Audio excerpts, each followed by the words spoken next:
Salut les potes, c'est la deuxième partie de notre série de vidéos sur comment choisir et optimiser son programme. Et bien je vais vous parler d'un truc tout bête, c'est d'évaluer son terrain. Une fois que tu as choisi ton programme de base que tu as choisi avec ton manuel en fonction du terrain que tu vas faire, si tu vas en forêt, si tu vas dans un champ, si tu vas dans un labour, tu vas choisir un programme qui soit adapté au terrain et au type de recherche. Et une fois que tu es sur ce terrain, il faut l'évaluer pour savoir dans quel sens tu vas faire tes réglages. Alors c'est pas bien compliqué pour évaluer ton terrain.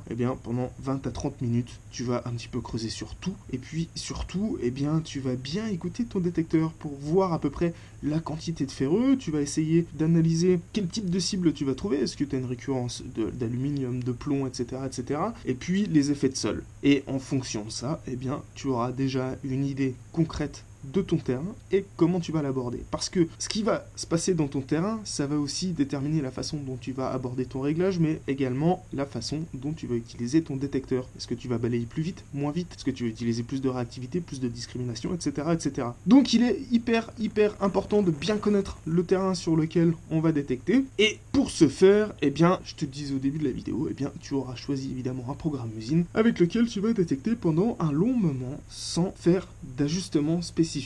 Et tu vas les faire au fur et à mesure de ta sortie ou évidemment tes ajustements de base en fonction de ce que tu as pu découvrir. Donc je me répète, mais évaluer le terrain, c'est extrêmement important. C'est vraiment une des clés du réglage et si tu sais pas où tu mets les pieds, tu vas difficilement pouvoir régler. Alors effectivement, tu vas pouvoir faire des réglages basiques ou de confort, évidemment choisir ton nombre de tons, etc., etc. Mais vous allez voir qu'on va y revenir dans la suite des vidéos. Même le nombre de tons, il peut être important dans le choix et ça peut être décisif pour la trouvaille de certaines cibles.